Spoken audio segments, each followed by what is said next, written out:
오늘 윤석열 내란 재판 결심 공판이에요. 내란 특검의 구형이 예정돼 있습니다. 이제 결정을 내란 특검은 하고 있을 텐데 의원님께서는 어떤 구형이 될 거라고 예상하십니까? 저는 결론적으로 말씀드리면요, 사형 사형 구형. 할 수밖에 없다. 전두환도 사형됐잖아요. 네. 그 당시에 그렇기 네, 때문에 받았죠. 뭐 그때 그 모습이랑 본질적으로 다를 바가 없다라고 생각합니다. 음. 내란 수계입니다. 어떤 경우가 됐든 내란이 이 땅에 다시 일어나서는 안 된다. 그리고 수계 역할을 하는 사람들은 당연히 예를 들면 법이 정하는 최고의 법정 형량을 구형해야 된다. 그 입장에서는 저는 당연히, 그리고 역사의 요구, 시대 요구라고 생각합니다. 그렇기 때문에 윤석열 사형 구형해야 됩니다. 사형 구형해야 된다. 사형이냐 무기징역이냐. 무기 금고형도 있을 겁니다. 세 가지. 예, 금고가 있는데 아마 이제 금고는 제외하고 지금 특검이 논의하는 걸로 보여지는데 사형으로 예. 구형이 되고, 그럼 선고는 어떻게 예상하세요? 뭐 선고는 한 달 뒤에 나오게 되겠지만. 선고에 대한 부분은 뭐 약간 좀 고민이 있을 수 있지만 저는 네. 그 부분도 그렇게 가는 것이 역사의 요구고요, 시대 네. 요구고요. 가장 중요한 건 적어도 어떤 누구도 네. 내란에 대해서 다시는 생각하지 않는 그런 대한민국 만들려 그러면요, 내란의 중심 세력, 그리고 내란과 함께했던 세력, 내란에 대한 동조 세력, 네. 이런 것들을 제대로 청산하는 것, 이게 가장 중요한 저는 시대 요구라고 생각합니다. 시대의 요구다. 알겠습니다. 그리고 사실 의원님께서는 이 김건희 일가 관련해서 뭐 양평고속도로 등 이 의혹을 계속해서 파헤쳐 오시지 않았습니까? 특검에서는 특히 이제 양평고속도로 문제에 대해서는 제대로 수사가 안 됐어요. 이게 경찰로 넘어가 있는 것인데 이것도 많은 분들이 아쉬워하시는 것 같습니다. 실제로 양평고속도로 처음 제가 제보를 받았을 때만 하더라도요, 네, 그 전에 양평공지구가 있었습니다. 윤석열 대통령 맞아요. 후보였을 때죠. 그때 예, 제가 현장을 가보고요, 그리고 또 얘기를 들어보니까 도저히 허가가 날 수 없는 지역에 허가가 났고요. 이건 권력이 개입되지 않으면, 근데 그 양평 같은데 최고의 권력은 누군지 아십니까? 양평의 최고의 권력. 예. 뭐 양평 그 지역을 관할하고 있는 양평군이겠죠. 양평 군수와 네. 지방으로 갈수록요, 검찰의 지청장의 영향력이 셉니다. 예. 어떻게 보면 지청장이 군수나 그리고 시장 입장에선 제일 두려워하고 예. 제일 긴장의 대상이죠. 예. 그 당시에 김성교 때 지청장을 했던 사람 중에 한 사람이 윤석열이었습니다. 윤석열과 김성교 이 관계가 사실은 양평고속도로에도 그대로 이어졌던 겁니다. 결론적으로 네. 말씀드리면 윤석열이 양평공지구, 윤석열이 양평고속도로. 그런데 양평고속도로는요, 대통령이 된 다음에 인수위에서 이 일을 기획한 거잖아요. 말이 안 되는 거잖아요. 인수위는 5년 동안 국가의 비전과 큰 틀의 국정의 방향을 예. 기획하고 잡는 시간인데, 그때 이렇게 권력을 농단하고 권력을 사유화할 생각을 했으니까 저는 더 이상 이런 권력이 정권을 계속 유지한다면 뭐 이런 네. 생각을 하면서 마지막에 그 위에 한 것들을 보면서 탄핵까지 제가 얘기했고 마지막에 탄핵됐잖아요. 그렇네요. 이렇게 역사는 흐름을 보면 나름대로 결과를 알 수가 있죠. 그런 입장에서 보면 네.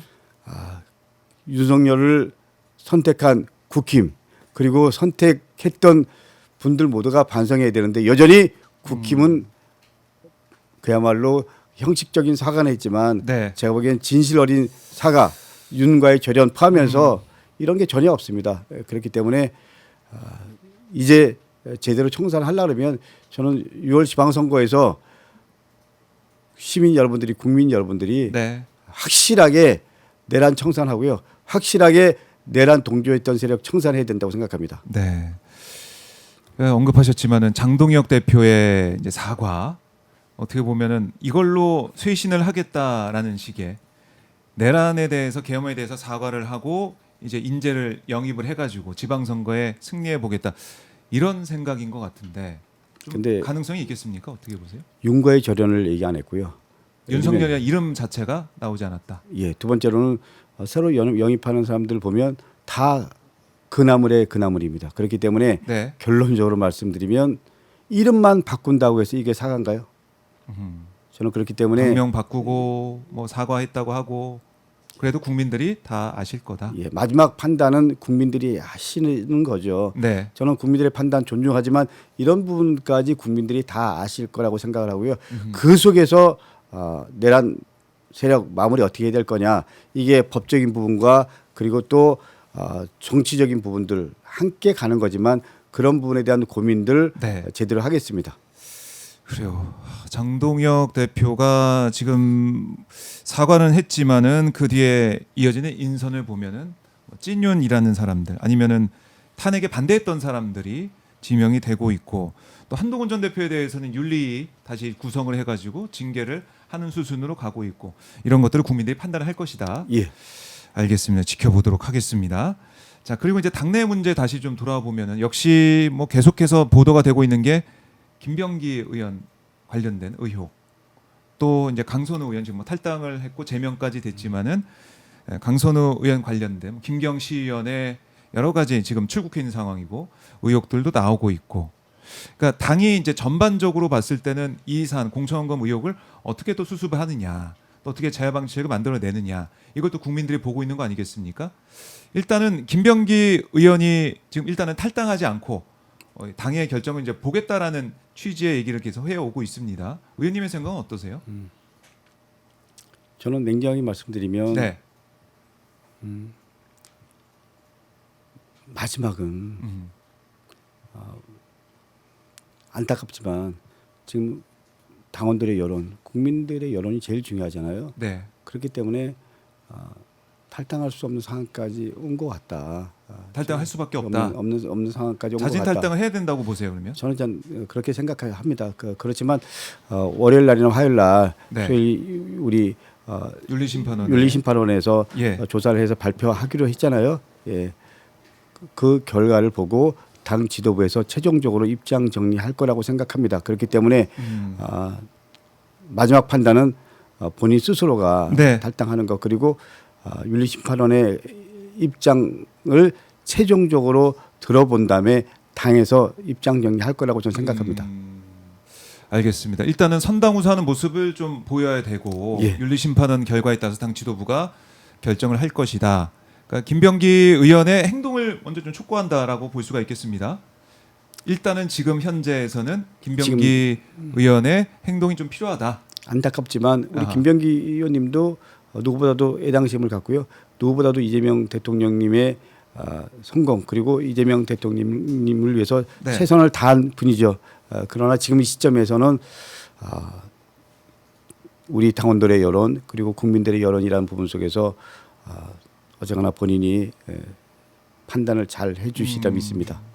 알겠습니다. 이제 윤리심판원 결정까지 봐야 된다는 의원님들의 얘기도 있고 그게 아니다. 빨리 선당우사 해야 된다는 그런 의원들의 의견도 있고 이게 좀 여러 가지 얘기가 있는 것 같아요. 선당우사하는 게 원칙이지만 네.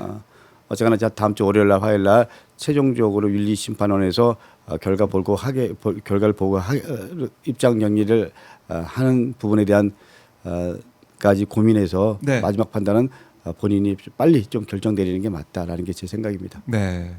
그리고 이제 원내대표도 새로 뽑힙니다. 같은 날 11일에 결정이 되는데 원내대표가 어떤 자질을 가지고 또 어떤 역할을 하는 원내대표가 필요하다 이렇게 보십니까? 일단 이번 원내대표는 한 4개월 정도에서 5개월 정도 하는 것 같죠. 네. 예. 가장 주어진 현안들 지금 현재 문제까지 포함해서 이슈 관리를 어떻게 할 거냐. 네. 그리고 두 번째로는 우리 당과 청이 일사불란하게 어떻게 하나가 돼서 관리를 할 거냐가 세 번째로는 저는 지방선거 어떻게 제대로 잘 치러낼 수 있도록 할 거냐 이런 몇 가지 주요 현안에 대한 관리 이거 잘하는 게 제일 중요하다고 생각합니다. 네. 관리를 잘 해야 되고 역시 아까 강조해 주신 것처럼 당정청 소통 역할 이것도 꾸준히 잘 해야 되겠고. 당정청 관계 관리, 그리고 또 주요 현안 관리, 리스크 관리, 네. 지방선거 관리 이런 관리를 4개월 동안 우리 한정된 역할을 네. 원내대표단이 하게 돼 있는데 그런 관리를 잘하는 게 지금 주어진 역할이 아닐까라는 게 제 생각입니다. 알겠습니다. 그리고 이제 이해운 기획예산처 장관 후보자 이제 관련 보도가 계속 좀 나오고 있습니다. 나오고 있고 뭐 통일교 관련된 보도도 오늘 또 나오고 있는 그런 상황이던데 이해운 후보자 이 논란, 의혹 제기 이런 것들은 어떻게 보고 계십니까? 참 무겁게 생각하고 안타깝게 생각합니다. 사실은 대통령께서도 이 인사가 뭐 하나의 실험이라는 표현을 우리 그 비서실장을 통해서 말씀하셨잖아요. 네. 대통령의 인사권 존중해야 됩니다. 그러나 본인이 풀어야 될 부분들 있잖아요.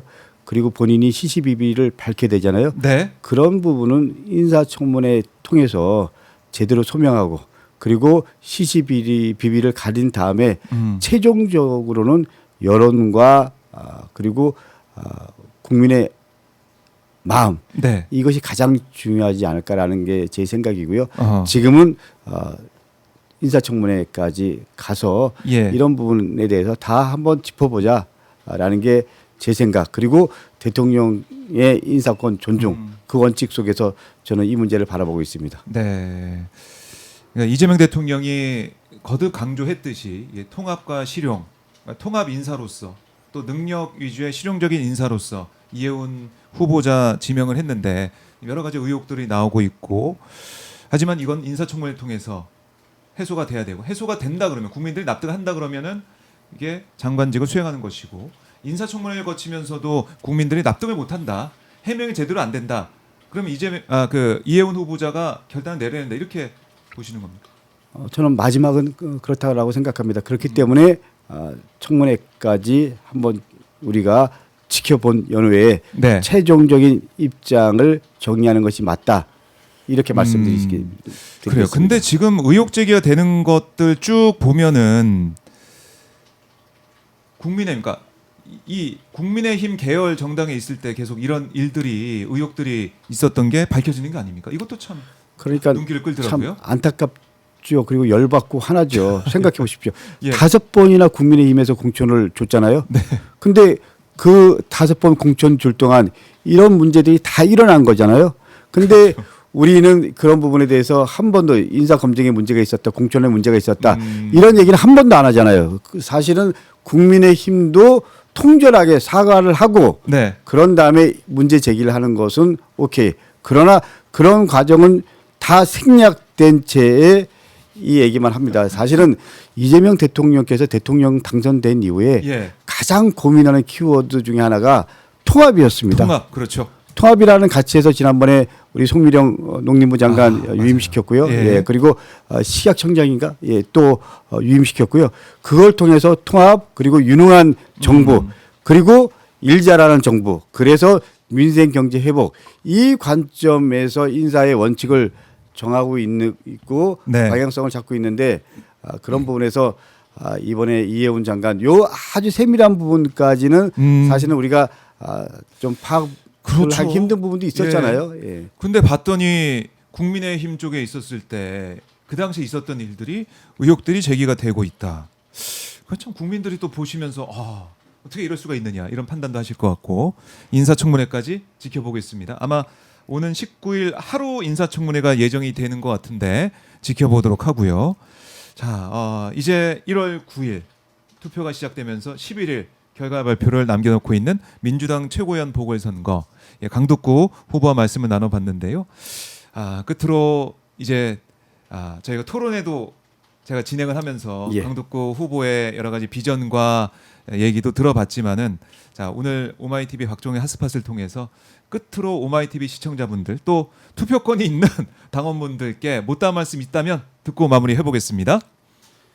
어떻게 세운 이재명 정부입니까? 국민 여러분들이 만들어 주셨습니다.